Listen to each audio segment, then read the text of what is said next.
반갑습니다. 서로 인사 한번 나누실까요? 반갑습니다. 반갑습니다. 오랜만에 오신 집사님, 특별히 반갑습니다. 네. 말씀 함께 나누도록 하겠습니다. 오늘부터는 고린도전서를 함께 나누게 되는데, 특별히 이 고린도 교회와 성도들에게 바울 사도를 통해서 하나님께서 주신 말씀과 그 교훈과 경책함들이 우리 가까운 교회를 하나님의 거룩하신 부름의 공동체로 더욱 든든하게 세우게 하며, 뿐만 아니라 하나님께서 교회를 통해서 이룩하시고자 또 드러내시고자 원하시는 하나님의 거룩하심이 선명하게 드러나는 귀한 기회가 되시길 바라고, 또 이 말씀들을 통해서 교회가 또 그리스도 안에서 하나님의 자녀된 성도들이 어떤 모습으로 하나님 앞과 또 교회 그리고 세상 앞에 서야 하는지 잘 배우고 또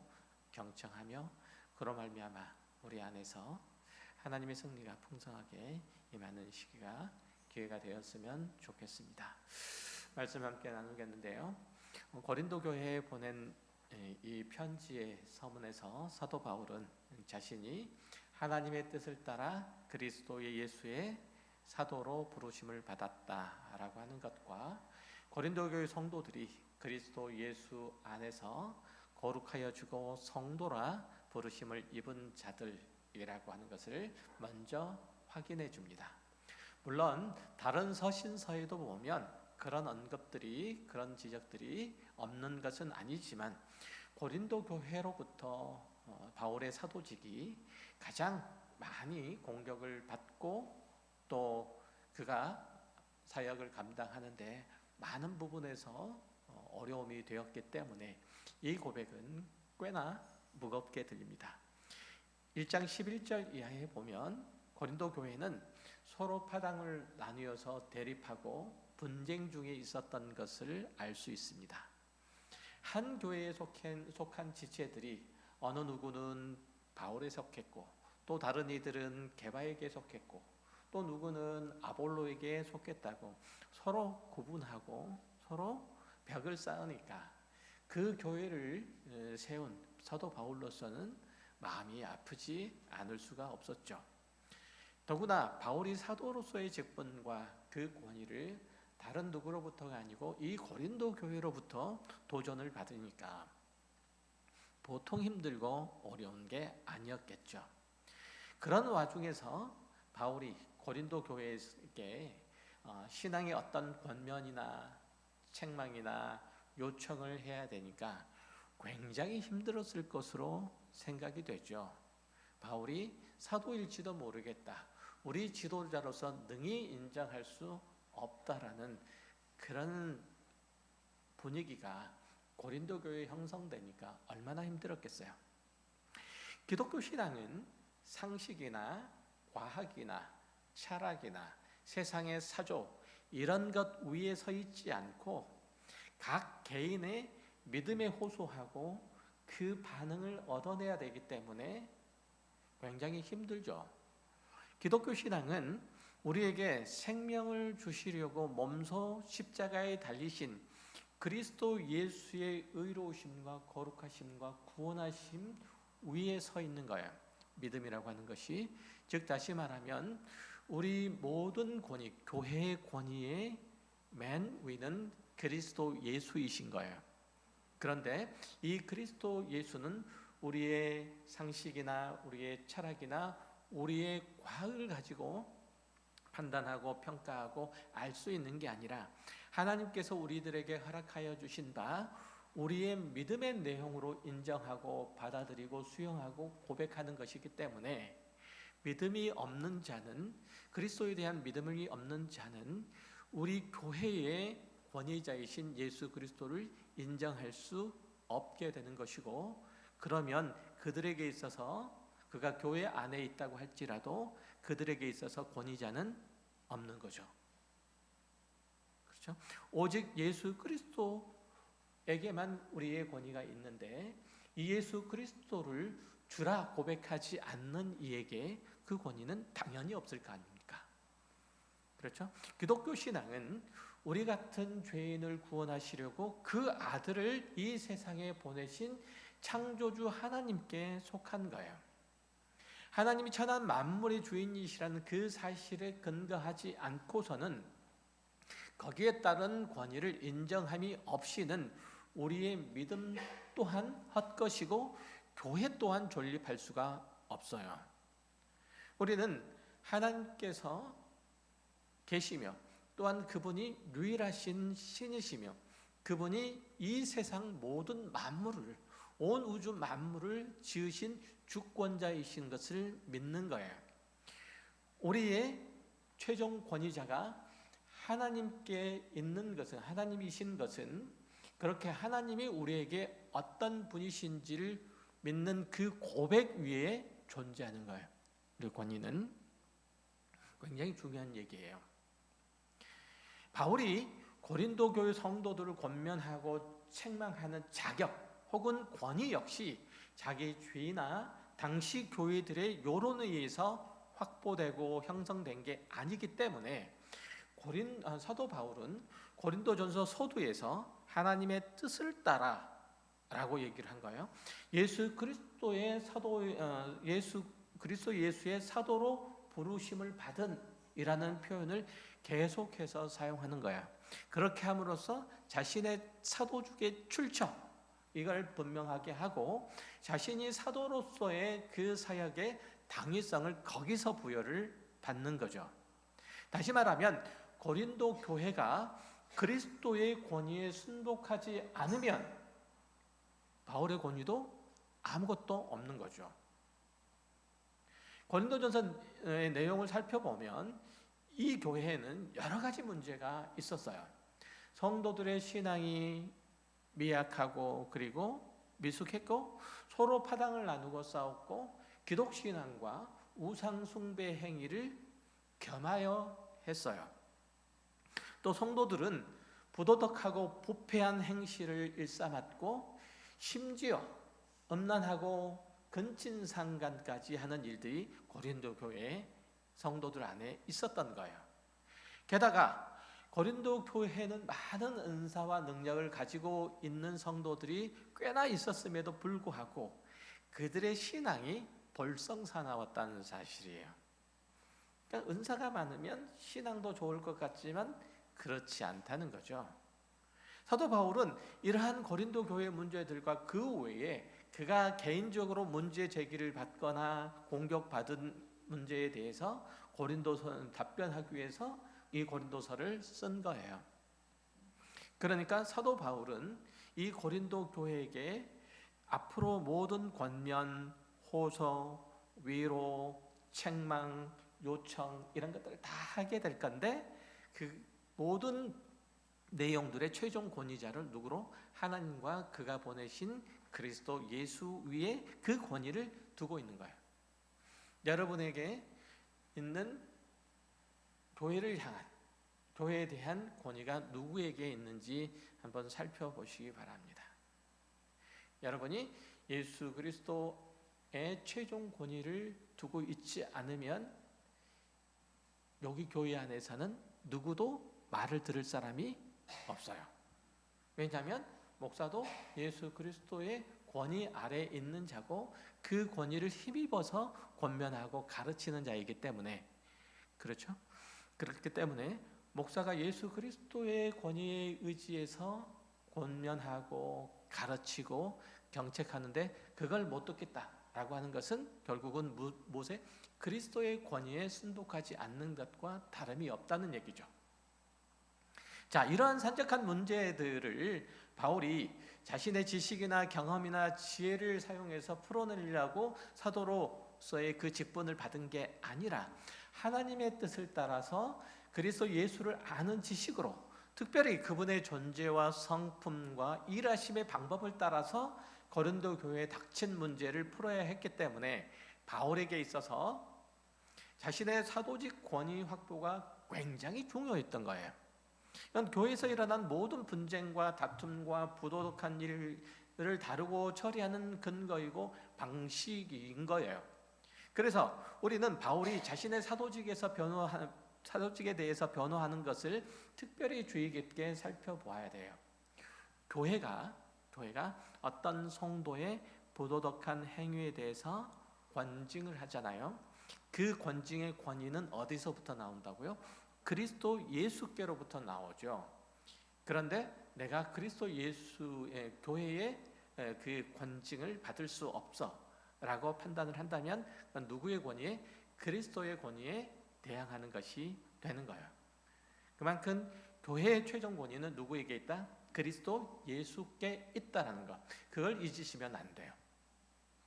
자, 고린도 교회가 사도 바울의 그 사도로서의 직분을 의심하고 공격하는 이유가 여러 가지가 있었어요. 고린도후서 10장 10절에서 보면 그의 편지들은 무게가 있고 힘이 있으나 그가 몸으로 대할 때에는 약하고 그 말도 시원치 않다라고 교회가 지적하고 나선 걸 보면 바울은 우선적으로 외모에 약점이 있었던 것으로 보여요. 그리고 말도 약간 어눌했던 것으로 보여요.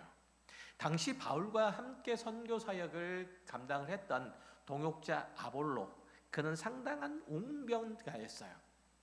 성경 지식도 뛰어나고 말에도 힘이 있어서 신학적인 토론을 할 때 그 진가를 어김없이 발휘했던 인물이 아볼로라는 인물이었어요. 그래서 아볼로 편에 들었던 사람들은 바울을 공격할 때 그의 외모 혹은 그의 웅변 능력, 이것을 문제 삼았을 가능성이 매우 커요. 그런 상황에서 바울은 자신이 사도로서의 권위를 가졌고 그것은 하나님의 계획에서부터 비롯되었다는 것, 자신이 그리스도 예수의 부르심을 받아서 그 복음을 전하게 되었음을 지속적으로 각인시킬 필요가 있었다는 거죠. 자신이 받은 사도로서의 권위는 누구로부터? 하나님과 그가 보내신 이 예수 그리스도로부터 부여함을 받았다라는 것을 계속 얘기를 할 필요가 있었던 거예요. 이해되셨죠? 즉 자신이 그리스도에게서 그 권위를 부여받은 사도로서의 직무를 온전히 수행하기 위해서는 그 권위를 분명히 하나님 앞에 부름을 받은 사람임을 변호해야 앞으로 고린도 교회에게 행하는 모든 권면이나 책망이나 오해로들이 힘을 얻을 수 있기 때문에 사도 바울은 고린도 교회의 그 비난과 공격의 내용에 그렇게 대응할 수밖에 없었던 거예요. 설상가상으로 고린도전서 9장 11절에 따르면 우리가 너희에게 신령한 것을 뿌렸은즉 너희의 육적인 것을 거두기로 과하다가 하겠느냐. 다른 이들도 너희에게 이런 권리를 가졌거든 하물며 우리일까 보냐 라는 그 공격도 받았어요.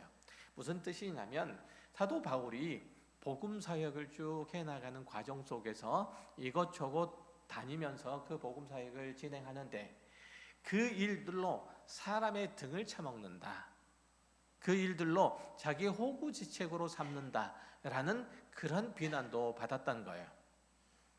옛날 약장수들이 소위 만병통치약을 팔기 위해서 마술을 하거나 원숭이 쇼를 보여주기도 했던 것처럼 바울이 복음을 팔아서 생계를 잇는다는 그런 비난을 받게 된 거죠. 바울이 그런 공격에 대해서 자신의 사도됨을 어떻게 설명하고 옹호하는지를 우리는 살펴볼 필요가 있어요. 왜냐하면 모든 그리스도인은 세상에 비치고 소금으로 살아가야 돼요. 우리는 세상에 파송된 그리스도의 제자예요. 어떤 의미에서는 그리스도의 표현으로 따지면 그렇지는 않지만 사도라고 얘기할 수도 있어요. 하지만 우리가 이 땅에서 살아가는 것, 그리스도의 제자로서 살아가는 것이 그렇게 녹록지 않죠. 그렇죠. 사도 바울이 사도로서의 직분을 수행하는 것이 녹록지 않았다는 것처럼 우리도 그리스도의 제자로서 그리스도의 복음을 살아가며 그 복음을 증거하기가 사실 굉장히 어려워요. 내 원수를 사랑하고 내 이웃을 내 몸과 같이 사랑하라는 게 굉장히 힘들고 어렵기 때문이죠.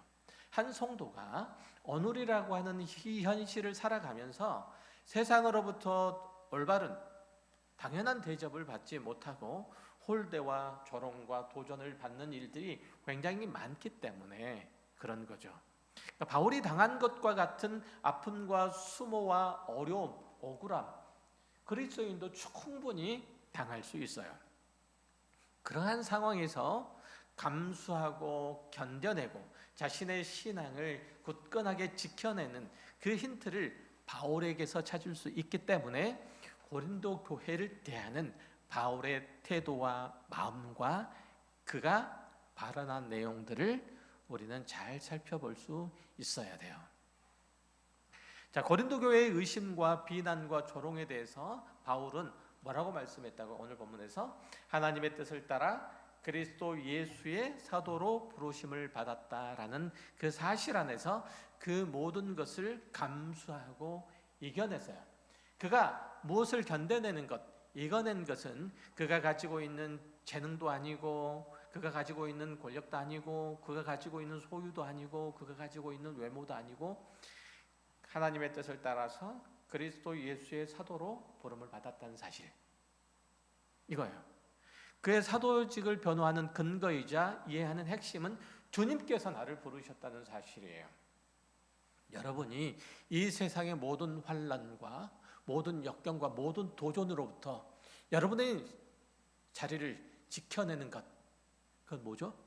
하나님께서 여러분을 지목하셨고 부르셨고 그리스도 예수의 피로 정결케 하사 여러분을 하나님의 자녀로 그리스도의 제자로 부르셨다는 사실이에요. 이게 여러분을 지켜내는 거예요. 여러분을 이기도록 하는 거예요. 바울은 자신을 향한 비난과 공격을 방어할 만한 뾰족한 방법이 없다는 걸 너무 잘 알고 있었어요. 넌 외모가 사도답지 못하다. 이 꼬투리 잡는 것에 대해서 성형수술을 할 수도 없고, 그렇잖아요. 언변이 별로다라고 그렇게 그를 인정하지 않는 것도 방어할 방법이 없었던 거예요. 언변이 하루아침에 좋아지나요? 그렇지 않잖아요. 사도 바울처럼 많이 배우고 또 많은 사람들 앞에 나서 본 사람인데도 그가 언변이 좋지 않으면 꼭 원래부터 그런 사람이에요. 이런 것들을 방어할 수가 없었던 거죠. 이거는 바울이 사도의 직분이라는 것이 일반적으로 사람들이 요구하고 기대하는 것과 다른 목표와 방법과 그리고 도구로 그렇게 사용될 수밖에 없음을 의미해요. 무슨 뜻이냐면 사도 바울이 자신을 변호하고 그리고 자신의 복음의 증인됨을 사람들에게 널리 선포하여 그리스도의 복음을 그들에게 증거할 수 있는 방법은 사람들이 일반적으로 사도라고 그렇게 생각하는, 그렇게 기대하는 그 방법과 다른 방법이어야만 한다는 거예요. 왜냐하면 그에게는 그게 사람들이 요구하는 게 없기 때문에. 자, 예를 들어서 고린도전서 4장 6절 이하에 보면 다음과 같이 말해요. 형제들아, 내가 너희를 위하여 이 일에 나와 아볼로를 가지고 본을 보였으니 이는 너희로 하여금 기록한 말씀 밖에 넘어가지 말라 하는 것을 우리에게서 배워 서로 대적하여 교만한 마음을 먹지 말게 하려 함이라. 누가 너를 구별하였느냐? 내게 있는 것 중에 받지 아니한 것이 무엇이며 내가 받았은즉 어찌하여 받지 아니한 것 같이 자랑하느냐? 너희가 이미 배부르며 이미 부요하여 우리 없이 왕노릇하였도다. 우리가 너희와 함께 왕노릇하기 위하여 참으로 너희의 왕노릇하기를 원하노라. 이렇게 말씀하고 있습니다. 이 말씀에는 약간의 꾸중이 담겨져 있는데 고린도 교회 성도들이 자기들이 성령의 은사와 능력을 가졌음을 자랑하면서 그렇게 그것을 갖지 못한 사람들을 조롱하는 거예요. 가볍게 여기는 거고 홀대하는 거예요. 나는 이런 은사를 가졌는데 너는 갖지 못한 걸 보니 너는 하나님을 향해서 진실한 믿음을 가지고 있지 않음에 틀림없다. 하나님께서 너를 특별히 사랑하지 않음에 틀림없다. 이렇게 여기는 거죠. 이를테면 어떤 교단에서는 방언을 하지 못한 사람은 구원을 받지 못했다라는 식으로 성도들을 몰아세우는 이들이 있어요. 또 구원받은 사람들 중에서도 특별히 구원을 받은 이들이 따로 있다라고 그렇게 주장하는 이들도 있어요. 바울은 이런 주장에 대해서 이런 일들이 있을 것 때문에 나와 아볼로가 미리 본을 보여줬는지 모르겠다는 거야. 즉 자신이 가르치는 것과 아볼로가 전하는 것이 서로 다를 수 있지만 그 둘이 서로 충돌하지 않았다는 거야. 예를 들면 아볼로는 어떤 물체가 있다 치면은 왼쪽 면을 설명을 했을 수 있고, 또 바울은 오른쪽 면을 가르칠 수 있는 거죠. 그러면서 내가 가르치는 것이 맞다고 서로 충돌하지 않았다는 거예요. 서로 주장하는 태도를 취하지 않았다는 거예요. 하지만 고린도 교회 성도들이 거기까지 나가는 거예요. 내가 맞고 너는 틀렸다라고. 그래서 바울은 누가 너를 구별하였느냐, 내게 있는 것 중 받지 아니한 것이 무엇이냐라고 되묻는 거예요. 하나님께서 고린도 교회 성도들에게 주신 것은 모두 하나님의 은사예요. 그렇죠? 하나님의 선물이라는 뜻이에요. 은사라고 하는 것은, 선물은 값없이 주는 거예요. 하나님의 은사인데 그렇지 않았다는 것이죠. 지금 우리가 아는 것, 누리는 것, 이것이 우리가 만든 것이냐 받은 거냐, 이 질문도 꼭 해야 될 필요가 있어요. 지금 우리가 자기가 가진 것을 남에게 과시하고 자랑하는 한편 가지지 못한 사람을 홀대하고 쉽게 여기는 것은 우리가 지닌 것이 스스로 만든 것이라, 스스로 채운 것이라고 그렇게 여기기 때문에 그래요. 하나님께서 주신 것인데 자신이 원래부터 소유한 것이라고 그렇게 믿기 때문에 그런 거예요. 바울은 우리가 아는 것, 우리가 소유한 것, 그리고 지은 것들은 우리가 만들고 우리가 생각한 것이 아니라 하나님께서 주신 거라는 것을 계속해서 강조해요. 우리는 특히 나와 생각이 다른 사람을 다르다라고 그렇게 하는 게 아니라 대부분 틀렸다라고 그렇게 말하기를 좋아해요. 그렇죠. 나는 너와는 종자부터 달라, 태생부터 달라라고 서로 차별하기를 좋아해요. 사도 바울은 그러지 말라고 권면해요. 하나님께로부터 받지 않은 게 무엇이냐는 얘기예요. 우리가 소유한 것들 중에서 하나님께로부터 받지 아니한 것이 무엇이냐. 그래서 내가 너와는 다름이라는 식으로 누군가와 혹은 어떤 집단과 내가 속한 집단을 서로 구분해서 위를, 그죠? 서로 나누는 것 마땅하지 않다는 얘기예요. 바울은 하나님께서 왜 자신을 사도로 불렀는지 그도 모른다는 사실을 예로 들어요.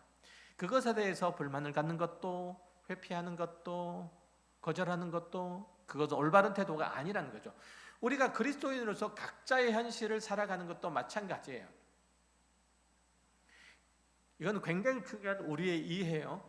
어떤 상황이 됐든지, 어떤 형편이 됐든지, 어떤 조건이 됐든지 그 상황, 그 형편에서 부르심을 받았더라도 그리스도인은 모두 다 이 세상에서 왕 같은 제사장으로 그 역할을 감당하도록 불렀어요. 그거는 저도 역시 마찬가지고 여기 계신 여러분도 역시 마찬가지예요. 바울이 고린도 교회로부터 홀대와 의심을 받는 상황에서, 조롱을 받는 상황에서 사도로서의 그 직분을 감당해야만 했듯이, 그가 외모도 별 볼 일 없고 그리고 웅변술도 탐탁지 않고 이렇다고 할지라도 그가 사도로서의 직분을 오롯이 감당해야만 했던 것처럼 우리의 삶의 현실들 속에서 여러분이 각자의 형편과 상황이 다 다르다 할지라도 여러분의 삶의 현실 속에서 우리 모두는 다 왕같은 제사장이라 이거예요. 우리는 다 그리스도의 제자라는 얘기예요. 복음 증거자라는 얘기예요. 복음을 따라 살아가는데 그게 장애가 될 게 뭐가 있느냐는 얘기예요. 부자든 가난한 자든 높은 자든 낮은 자든. 그래야 된다는 거죠. 하나님은 전능하신 창조주이시고 우리는 그분의 사랑을 받는 자녀인데, 그것을 증명하고 자랑할 만한 것을 나에게 주지 않는다는 사실 때문에 우리는 늘 위축되어 있어요. 또 불만이에요. 또 볼멘 소리도 해요. 하나님 좀 보세요. 저 사람들은 나에게 이것이 없다고 공격하지 않습니까? 하나님, 나에게 이걸 주시면 저 사람이 나한테 굴복할 건데, 내가 믿는 복음에 순복하고 들어올 건데, 나에게 이걸 안 주셔가지고 저 사람이 예수 믿는 대로 교회로 오지 않잖아요. 이렇게 얘기하잖아요. 이런 불만이나 섭섭함들이 늘 있어요. 그러나 그것은 우리에게 있는 성도라는 직분의 영광이 어떻게 드러나는지를 이해하지 못했기 때문에 생긴 일이에요. 즉 다시 말하면 사도 바울이 고린도전서 1장 2절 3절에서 고백했던 이 고백의 내용들이 우리의 것으로 받아들여지지 않기 때문에 생긴 문제예요. 바울은 오히려 고린도 교회 성도들에게 자신의 약함을 드러내죠. 그럼으로써 사도권을 변호해요. 고린도전서 4장 9절 이하에 보면 하나님께서 사도인 자신을 비천한 데도 두시고 줄이고 헐벗고 매맞고 모욕당하고 박해를 받아서 마치 세상에서 패배자, 하나님께로부터 저주를 받은 사람처럼 그렇게 보이게 하셨다고 얘기를 해요. 사도 직분의 영광스러움을 생각하면, 사도 직분의 그 위대함을 생각해 보면 하나님께서 바울에게 그 직분을 수행할 수 있는 능력과 재주와 소유를 그만큼 주셔야 될 것 같잖아요. 그를 높은 자리에 앉혀주셨으면, 사도라는 직분을 감당하게 하셨으면 그만한 능력도 주시고 그만한 언변도 주시고 그만한 소유도 주셔야 될 것 같잖아요. 근데 안 주셨다는 거예요.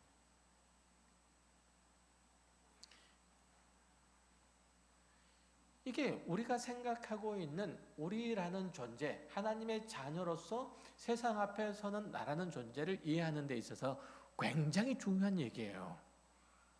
그렇지 않으면 어떤 이는 하나님 앞에 특별히 귀하고 나 같은 이는 하나님 앞에 그냥 화투판에 흑살이 껍데기 이 정도로밖에는 이해가 되지 않을 수 있어요.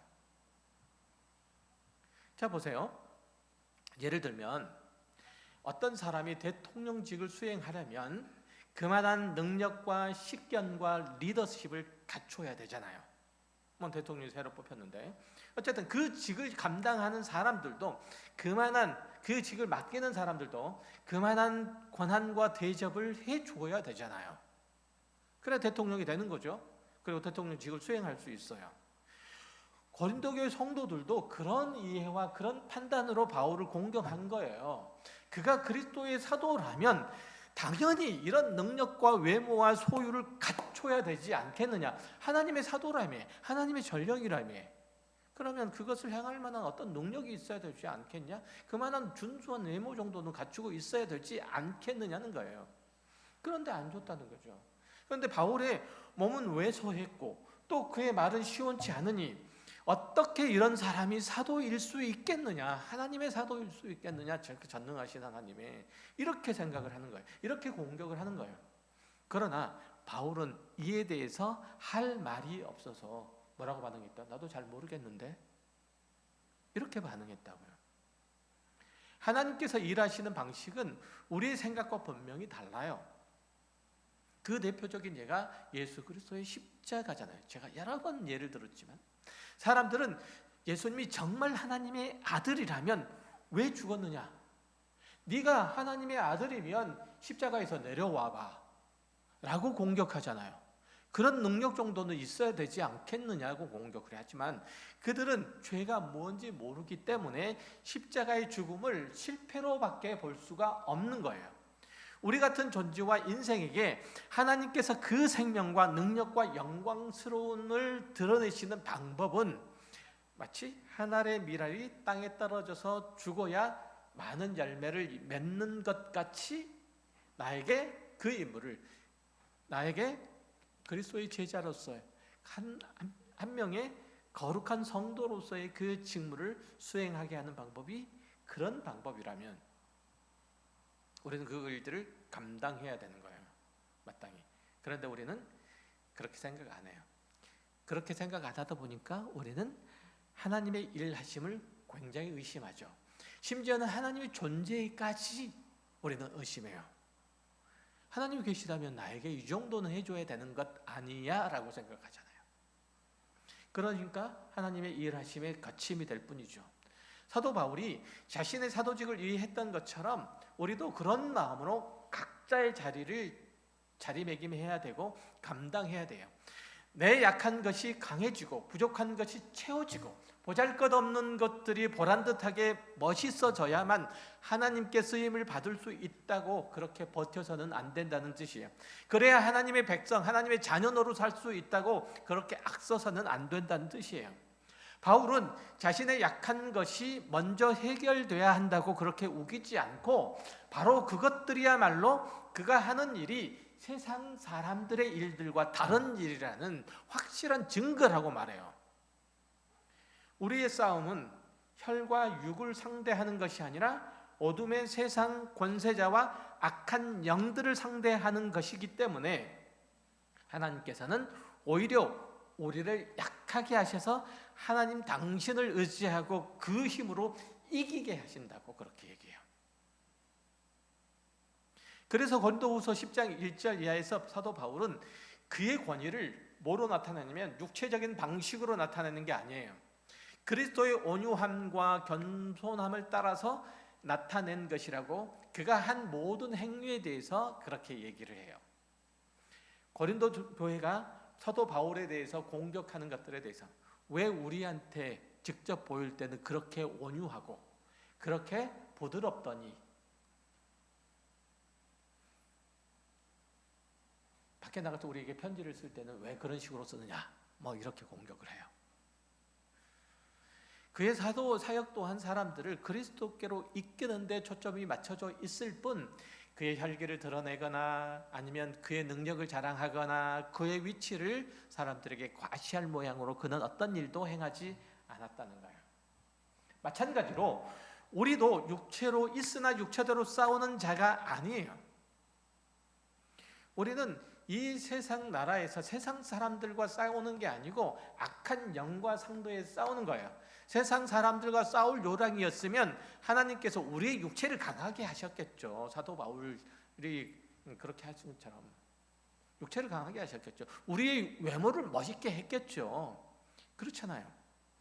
그런데 우리의 싸움은 그 육체의 싸움이 아니고 세상과의 싸움이 아니고 영적 세력과의 싸움이라고 하는 거예요. 악한 영들과의 싸움이라는 얘기예요.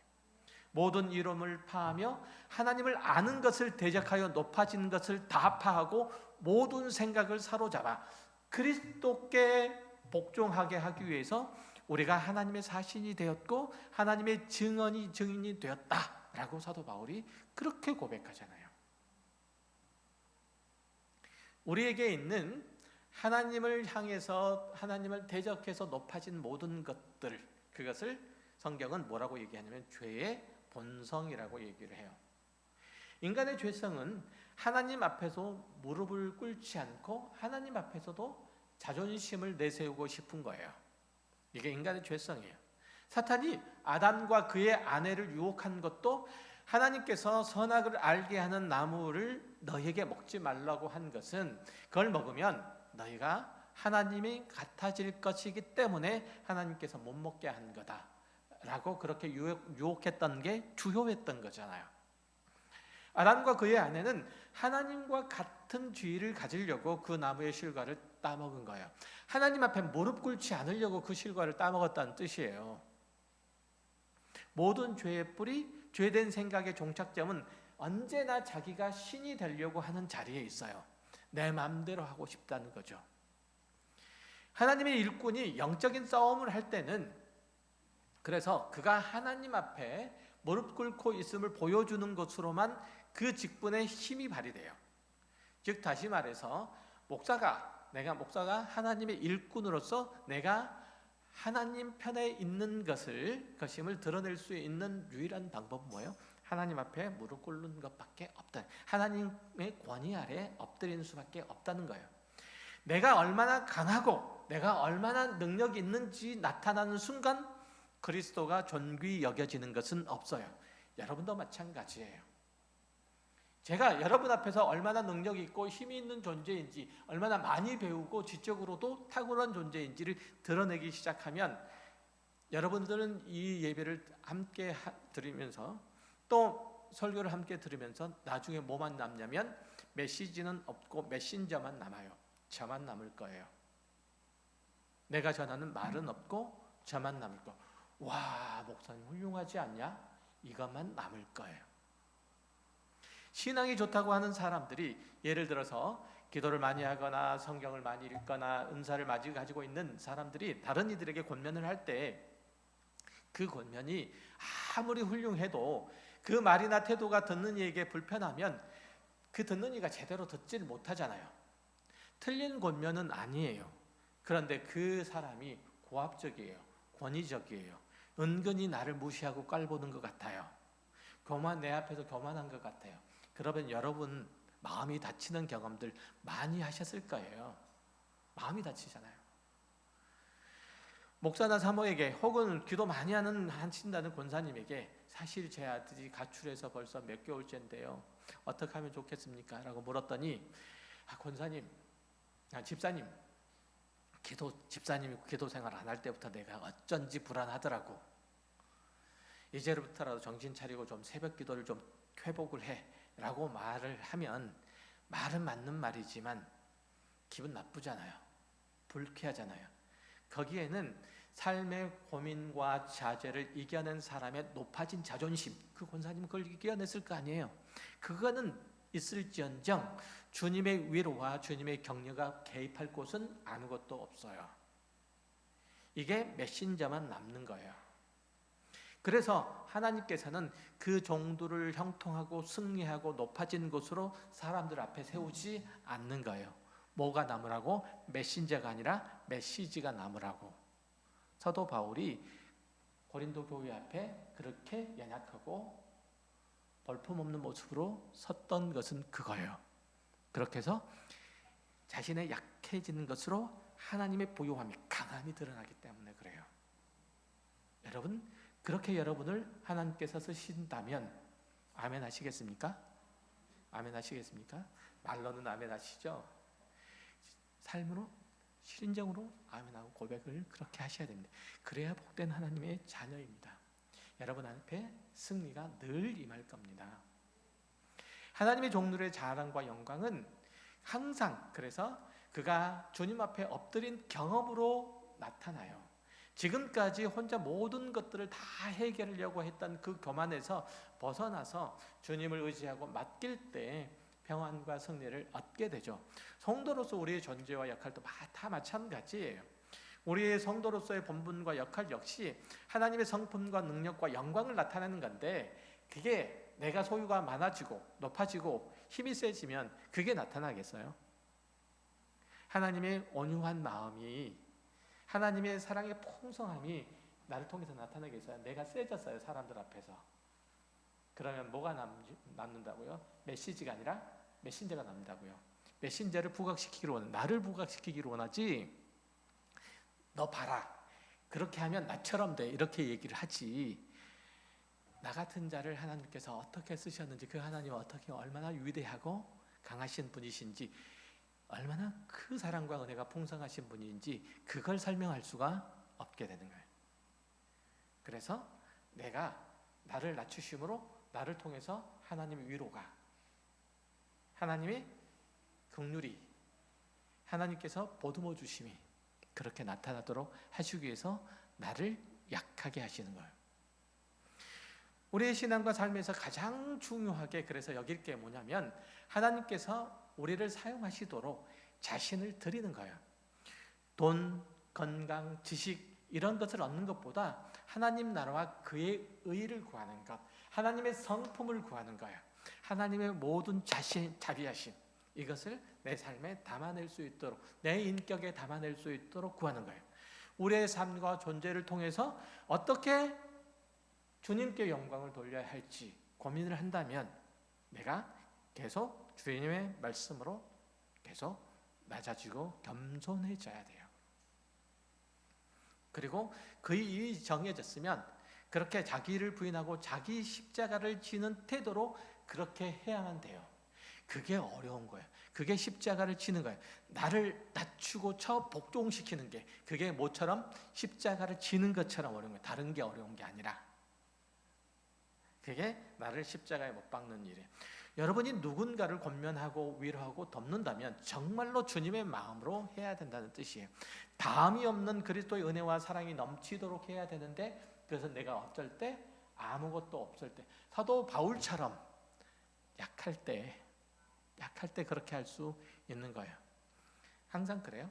과부 마음은 호레비가 아는 거예요. 동병상련인 거예요. 아파봐야 아픈 사람을 알아요. 그죠? 과거에 중병을 앓았던 사람, 기적적으로 살아났던 사람이 그 아픈 사람의 마음을 아는 거예요. 그렇죠? 그런데 이런 사람도 있어요. 기적적으로 나은 사람이, 야, 내가 어떻게 나왔는 줄 아냐? 그러면 안 되는.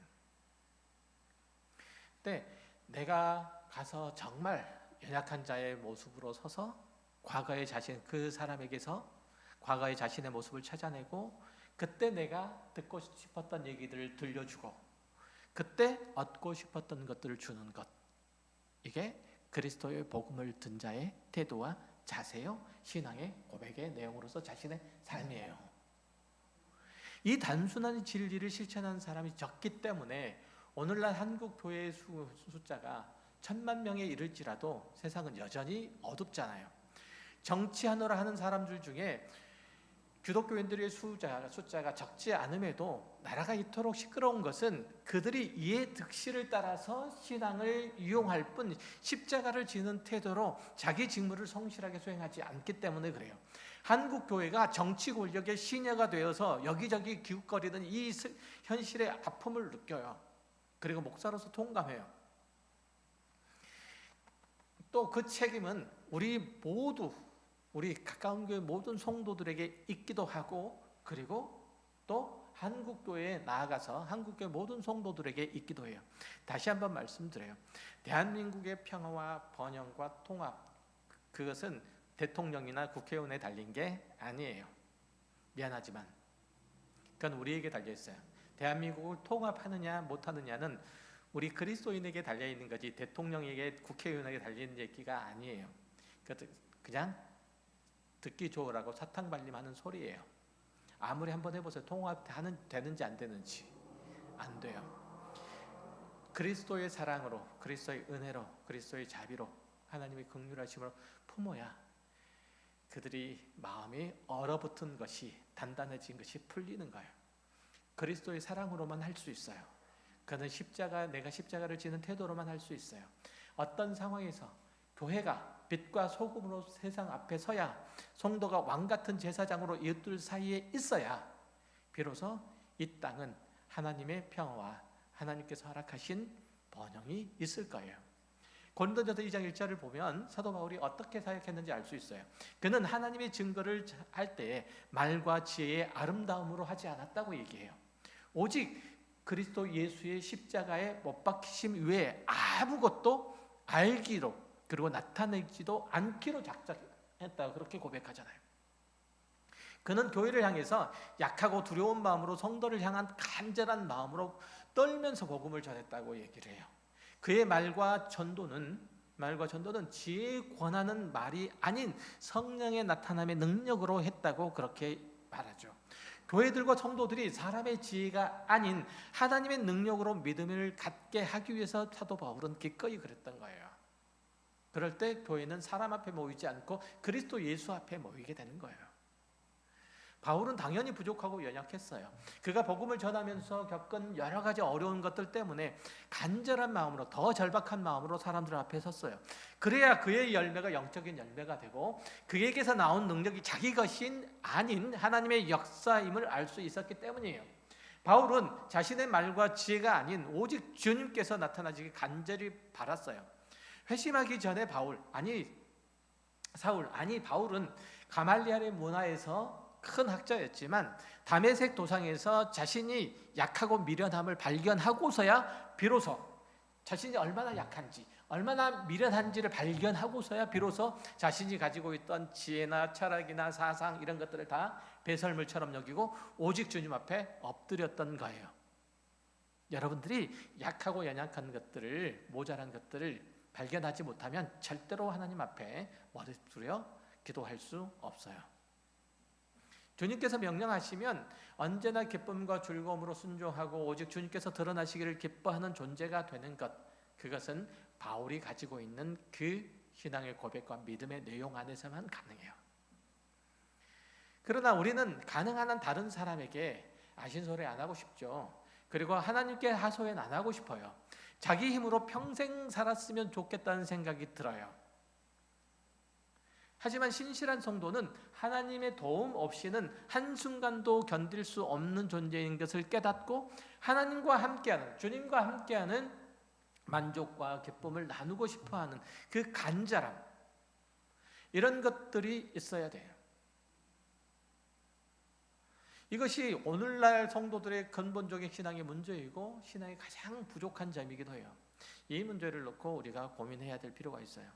설령 성도들이 이웃에 있는 가난한 자나 약한 자나 재난을 겪은 자를 무시하거나 못 본 채 했을지라도 주님께서 그렇게 하지 않으셨으니 주님 때문에 잘 견디고 이겨내야 돼요. 이게 바로 우리가 교회 안에서 모든 성도를 바라보는 태도와 자세여야 돼요. 하나님께서 우리를 이 자리에 불러오시기까지 멸시하지 않으셨고 홀대하지 않으셨고 그 신실하심을 포기하지 않으셨고 우리를 향한 그 사랑에 내어주심을 결코 한순간도 아끼지 않았다는 사실, 이 사실 안에서 여러분의 신앙을 여기에 붙들어 매셔야 돼요. 사람에게 붙들어 매시면 안 돼요. 사람은 가난한 자를 혹은 힘이 없는 자를, 모자란 자를 멸시할 수 있고 못 본 채 할 수 있어요. 그러나 하나님께서는 그렇게 하지 않는다는 거예요. 뿐만 아니라 여러분의 소유가 적거나 지위가 낮음 때문에 신앙생활에 재미가 없다고 여긴다면 사도 바울의 사도됨이 어디서 왔는지 보시고 거기에서 평강을 얻으시길 바라고 거기서 은혜를 누리시길 바라요. 여러분이 병약하든지 아니면 강건하든지 소유가 있든지 없든지 교회 안에서 어떤 형편과 상황에 있든지 어떤 역할과 사명을 감당하든지 그것은 그 자리로 부르신 하나님의 은혜의 그 부르심인 줄 아시고 그 자리에서 성실하게 주님의 뜻을 드러내시길 바랍니다. 다른 헛된 것을 바라거나 기대하지 마십시오. 여러분은 그리스도 예수 안에서 거룩해지고 성도라 부르심을 받은 자라는 사실, 성도라 부르심을 받은 자들, 사도 바울이 그렇게 사도로 부른 것처럼 우리 부름을 받은 것처럼 우리 역시 그렇게 부르심을 받은 줄 알고 그 소명을 잘 받들어서 이 땅에서 사는 동안에 항상 하나님의 은혜와 평강이 여러분 안에, 우리 교회 안에 풍성하게 넘치기를 주의 이름으로 축원합니다. 기도하겠습니다. 하나님 아버지 감사합니다. 우리들에게 주어진 삶의 모든 형편과 상황들과 그리고